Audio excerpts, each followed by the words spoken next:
Hello student, हम बात कर रहे थे सेकेंड कोलिगेटिव प्रॉपर्टीज़ की, जिसका नाम है elevation in boiling point. Elevation in boiling point. Now see, किसी एक कंटेनर में अगर मैंने वाटर लिया, उसको हीट किया, नीचे से उसको हीट प्रोवाइड किया, तो एट 100 डिग्री सेंटीग्रेड ये वाटर क्या होगा, बॉयल हो जाएगा, राइट। उसकी कुछ वेपर्स बनना स्टार्ट होगी। तो यहाँ पे वाटर क्या है, सॉल्वेंट है, प्योर सॉल्वेंट है। तो जो भी टेम्परेचर बनेगा उसको मैं क्या बोलूँगा, टी नॉट बोलूँगा, ठीक है।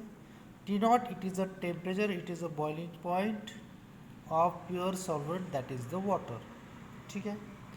नाउ सेकेंड केस में क्या हो जाएगा कि व्हेन, अगर सेकेंड केस में मैं उस वाटर में कुछ सॉलिड पार्टिकल्स ऐड करता हूँ, कुछ सॉलिड पार्टिकल्स उस वाटर में अगर मैं ऐड करता हूँ और नीचे से मैं उसको हीट प्रोवाइड कर रहा हूँ, तो अभी देखो कि सॉलिड पार्टिकल्स इस वाटर में आ गए, तो नंबर ऑफ पार्टिकल्स सॉल्यूशन की क्या हुए, इंक्रीज हुए। तो उसका अगर टेम्परेचर मैंने डिटरमाइन किया, तो सपोज मैं उसको डिनोट करता हूँ टी एस से। S stand for solution. अभी ये जो सॉल्यूशन बना है, क्योंकि उसमें सॉलिड पार्टिकल्स है, सॉल्वेंट भी है, तो ये सॉल्यूशन का जो बॉइलिंग पॉइंट आया, सपोज मेरा आया 101 डिग्री सेंटीग्रेड, ठीक है। तो ये टी नॉट था जो 100 आ गया, ये टी एस है जो 101 डिग्री सेंटीग्रेड आ गया। तो यहाँ पे ये टेम्परेचर इंक्रीज क्यों हुआ, बिकॉज इसमें, इस वाटर में मैंने solute, number of solid particles को ऐड किया। तो सॉल्वेंट में अगर number of solid particles increase होते हैं, ज़्यादा होते हैं, ऐड होते हैं, तो उसका बॉइलिंग पॉइंट हमेशा क्या होता है, एलिवेट होता है, इंक्रीज होता है। अपोजिट केस था जब हम बात कर रहे थे relative lowering of vapour pressure की, कि जहाँ पे अगर हम नॉन वोलेटाइल सॉलिड लिक्विड में या फिर सॉल्वेंट में डालते हैं, तो because of non volatile solute उसका वेपर प्रेशर डिक्रीज होता है। यहाँ पे ऐसा नहीं है, यहाँ पे उल्टा केस है। यहाँ पे क्या है कि सॉलिड पार्टिकल ऐड होने से इस सॉल्यूशन में number of solid particle increase हुए। तो अगर नंबर ऑफ पार्टिकल्स यहाँ पे इंक्रीज हुए, तो उसका जो बॉइलिंग पॉइंट है वो भी हमेशा क्या होता है, इंक्रीज होता है, ठीक है। ओके, नाउ तो दोनों में अगर मैं डिफरेंस निकाल देता हूँ, तो 100 ये टी नॉट है और टी एस कितना है, 101 है। तो इन दोनों का डिफरेंस अगर मैं निकालता हूँ तो वो आएगा 1 डिग्री सेंटीग्रेड। तो उसको मैं डिनोट करता हूँ डेल्टा टी बी से। Delta T B is nothing but it is the difference in between boiling point of pure solvent and boiling point of solution, that is equal to Ts minus T naught। तो ये एक equation बन जाएगा मेरा,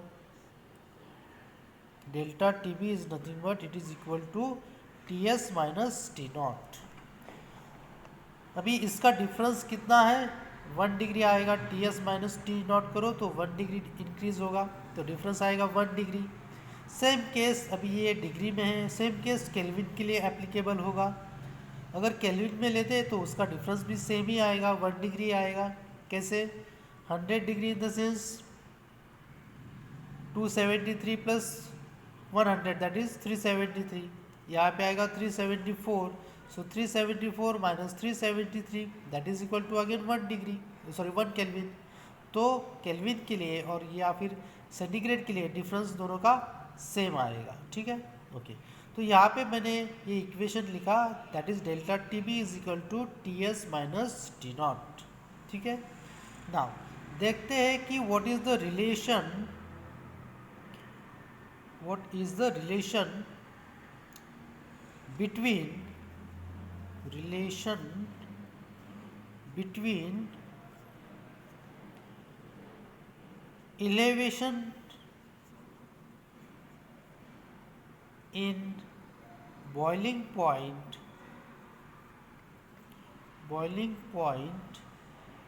and molar mass of solute इन दोनों के बीच क्या relation है वो हम देखते हैं।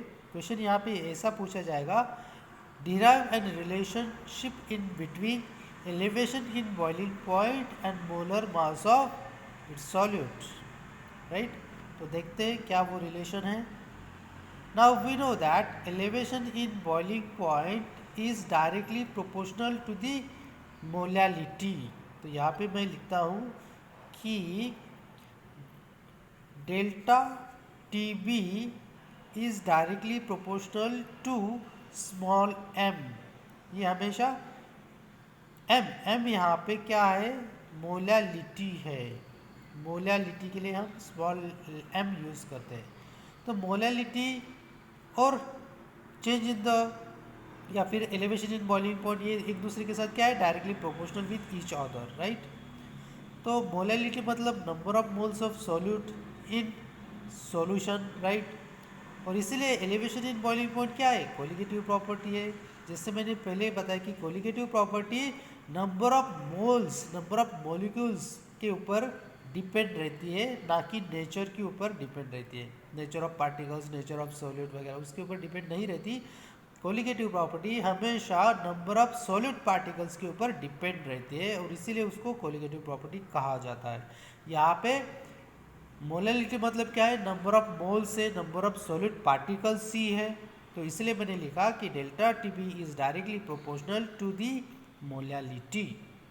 देयरफॉर मैं यहाँ पे लिख सकता हूँ अभी delta T B is equal to kb into small m, right. Delta tb is equal to kb into small m,